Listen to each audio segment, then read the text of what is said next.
Hey y'all, what is going on? What is going on? It's your girl, Melba Pearson, Melba from Miami, Melba for Justice, also known as the Resident Legal Diva. And it is time for another Mondays with Melba. I hope everybody had a great weekend. And I'm going to dive into today's topics where we're going to talk about some high profile cases that are pending in the media and kind of talking a little bit about some of the behind the scenes of what may be going on. Of course, the disclaimer is always is I'm not involved in any of these cases. This is just my analysis based on what I'm able to read from the different outlets that have covered it, as well as just my experience as being a prosecutor, as well as doing civil rights work. So the first case we're going to talk about is that of Russell Brand. So Russell Brand is an actor, a comedian, and recently 4 allegations of sexual assault have been raised against him. Now, these aren't brand new allegations. Most of these span back to at least 10 years, if not more. But what has emerged seems to be a very disturbing pattern of control, of grooming. So, in other words, finding an underage girl, showering her with gifts, and encouraging her to have a relationship with you when number one is not legal. And number two, again, the girl being a child, she doesn't quite understand what's really happening and that this person is setting her up to basically have unwanted, unconsensual relations with her. So this was just, again, reading the facts was very, very disturbing. I'm not going to get into the details of any of these, but just overall, when we look at the 4 allegations, we have one allegation where the person went to a medical facility and got what was called a rape treatment kit, right? So what that is, for those who aren't familiar, it is basically a mechanism by which a doctor or a medical or nurse, some medical professional, basically examines you after you've been assaulted. This can be done on people that are male, female, doesn't matter the gender. This is an examination that could be done regardless. And basically what they do is they examine you for any injuries, they document that, and then they also will swab for DNA. And if there is DNA present, then that can be tested and eventually can be compared to a sample of the person that may have been the perpetrator. What ends up happening, though, a lot of the times is if the person hasn't been arrested, so the person that did this to you has not been arrested before, so their DNA is not in any state or federal database, the DNA from the crime scene, or from, which is unfortunately your body, would be uploaded to the state and federal system to look and see if there's any matches. If the person's never been arrested, there's not going to be a match. So your sample just basically sits there until such time that you can say, okay, so-and-so was the person that did it, or, the person gets arrested for another crime, their DNA now goes in the system and boom, there's a match. Now, seeing someone like Russell Brand, it is likely his DNA was not in the system previously, right? Because let's say you get arrested for a DUI, you get arrested for drug possession. There may be some charges depending on what city and state you were arrested in that does not require your DNA to be collected and kept on file, especially if you've never been convicted of a crime before. Usually, if you're convicted of a felony, then your DNA goes into the system. If you've never been convicted of a felony, your DNA is not there. So again, that makes it harder in terms of identification purposes if the person is just not, again, doesn't know who the person that assaulted them was.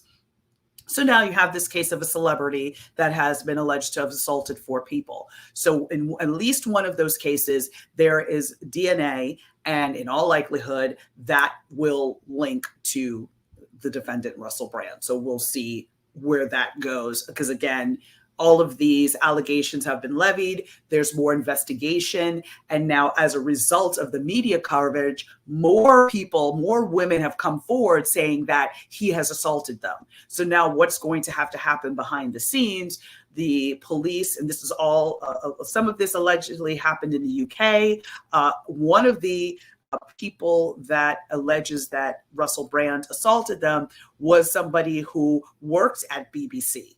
the British Broadcasting Company. So basically, that's the big network, kind of like our PBS, or, I don't know, like the most main station you can think of in the US. That's what the BBC is, and then some, right? Like, I watch the BBC and I live here because their news is actually pretty good.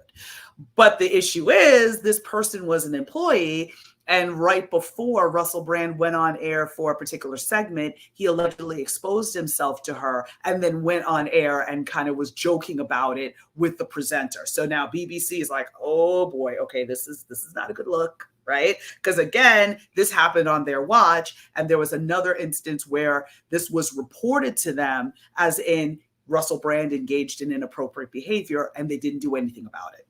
Now, the UK is not as lawsuit happy of a community or a society as the US is. But again, there's still going to be repercussions, because again, if it was reported to you that somebody acted inappropriately and you did nothing about it, no investigation, no termination, no nothing, you're on the hook for any future damage that occurs to anyone else, as well as to the person who ended up reporting it, because the woman that reported it, what do you think happened? She ended up being fired. So, it's just a matter of kind of digging more into the details, understanding the chronology of what happened first, who knew when, and what actions or inactions happened as a result.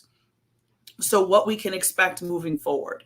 Number one, this evidence from what I believe is victim number 2 in terms of chronology. Again, more investigation, it needs to happen, but I would think that her DNA is going to be very pivotal in this case, especially if he ends up approaching all the women in the same way or attacking them in the same way. These are all things that can be used at trial to show that this is not like a one-off, that this is a serial predator, right?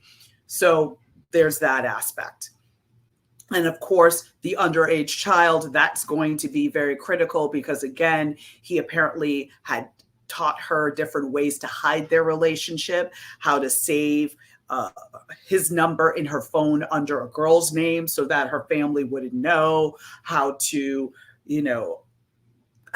not talk about the relationship at all, cautioning her that if she did, bad things would happen. So there's all sorts of intimidation that seems to show up in each of the allegations. So all of these consistent facts from each of these women can really pull this case together. So again, we'll see what happens moving forward, but this is very disturbing. A lot of companies have cut ties with him. Of course, he is innocent until proven guilty, but it is very disturbing as you read all the accounts, which again, I'm not going to spell out here as a trigger warning, not going to go down that road. But if you take your time and Google and look at all the different accounts that have been released thus far, they all seem pretty consistent, and that, he's just kind of, from what we're reading and seeing, just a vile person in the way that he approaches women. So that's one case that I'm going to be watching closely over the course of the next few months as the investigation winds up. Also, one other point that I wanted to make about the rape treatment kit, the rape kit that is done at the Rape Treatment Center, which is a place where these types of tests are done, where the samples are collected from the person that survived this assault. While a rape treatment kit can be tested and can eventually lead to an arrest, the problem is bandwidth. So when you think about who actually tests a rape kit, right, it would be the same DNA lab in your community that would handle testing the DNA and any evidence from a homicide scene, from a burglary scene, from a sexual assault, as I've mentioned, from an armed robbery. So basically, your lab, your police lab, generally tests everything. So of course, if you have only so many people working, only so many hours in the day, and only so many resources, you have to prioritize what case is going to come first, or what types of cases come first, and others get lesser priority. So top of the heap is always going to be your homicide cases, right? So because they want to close that out and be able to make an arrest, right? Then next on the list will likely be your armed robberies, violent crimes like that involving firearms, shootings, that sort of thing. Then next would be your sexual assault cases.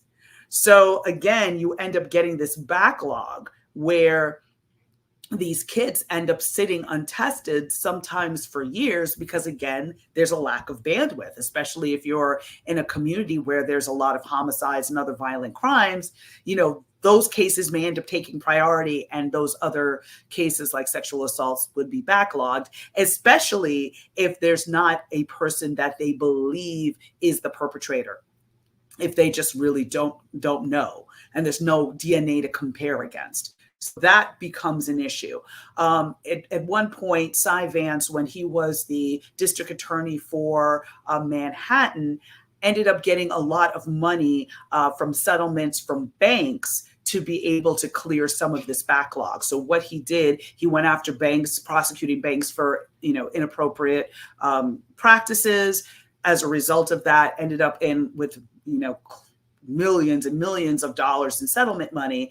Not only did he work to clear the backlog of those types of kids in New York State, he's invested in other jurisdictions to help them clear up their backlog so that either they're able to hire more analysts to get those kids tested, or they outsource to a bigger national lab. That also has its downsides, but again, is another way to get more bandwidth, especially in smaller communities that don't have the ability. And just for clarification, Cy Vance was the last district attorney for Manhattan prior to the current district attorney, which is Alvin Bragg.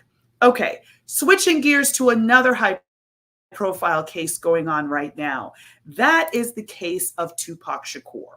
So many may know Tupac Shakur as just one of the greatest rappers of all time, really speaking from his experience as somebody who was, grew up in a very under-resourced area, grew up in the gang lifestyle, and really just spoke about the experience of so many people of color in this country.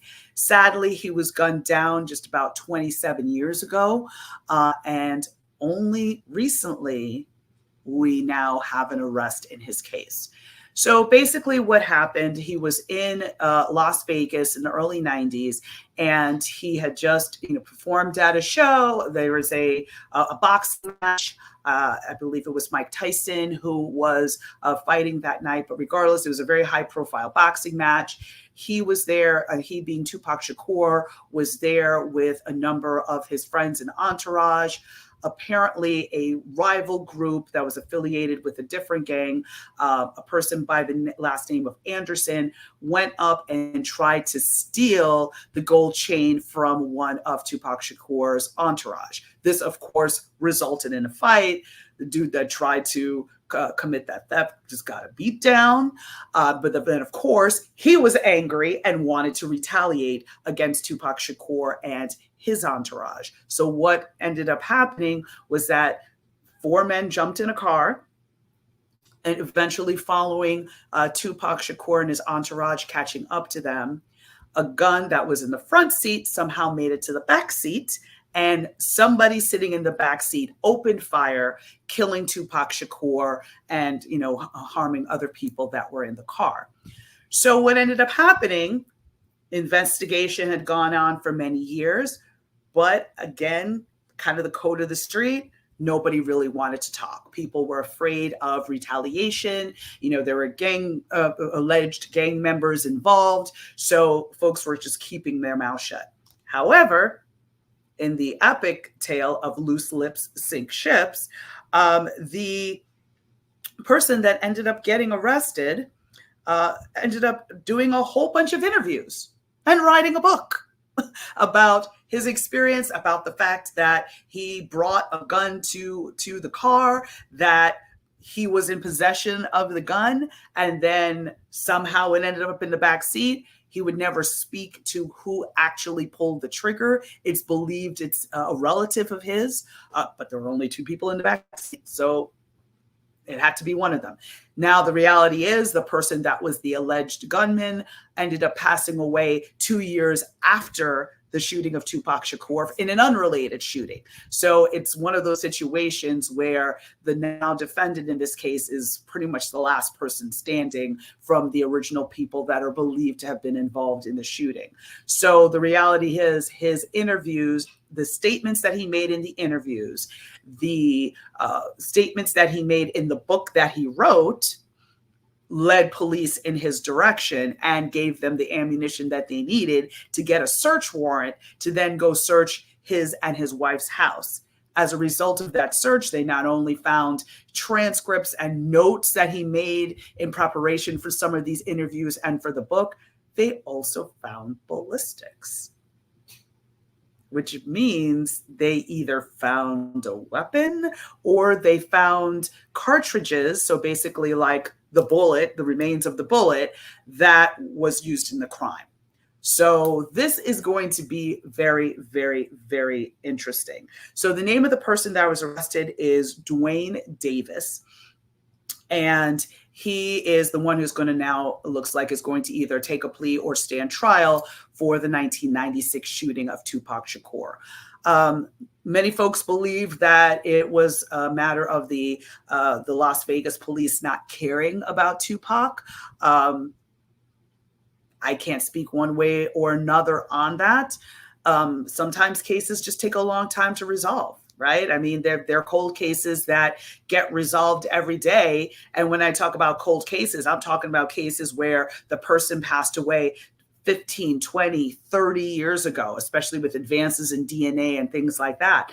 Sometimes the cops are just stuck because if nobody testifies, if nobody says anything, and you don't have the physical evidence to be able to link it to a shooter, as in fingerprints, DNA, surveillance video, right? This is, again, 1996. You had surveillance video inside the casino of where the original fight happened, but you didn't necessarily have surveillance video on the street where the shooting happened. So, you didn't have body cam footage, body worn camera footage back then, right? So, it's possible that they just literally did not have enough to go on.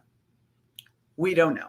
But all we know at this juncture is that an arrest has been made and that at least the family of Tupac Shakur, who has waited 27 years to get justice for their loved one who was murdered and cut down in the prime of his career, let's be clear. Hopefully now there's a step towards closure. It's never going to be complete closure because you're never going to have your loved one back, but at least there may be some modicum of justice and that somebody can answer for this crime.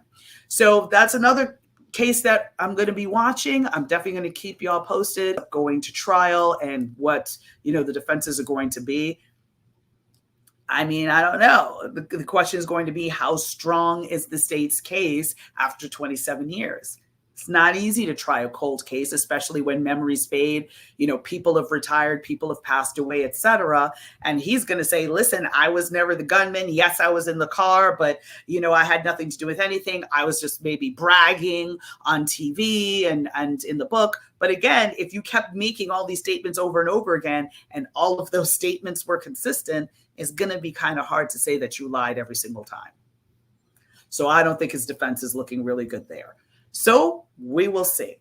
All right. Thanks, y'all, for tuning in. Next week, we are going to be honoring Indigenous Peoples Day, and I'm very excited for the two guests that we're going to have on, and definitely going to dive deep into the history of the Indigenous people in the state of Florida and how we can support and fight back against some of the struggles that they're dealing with today, including the dishonoring of their history and their ancestors.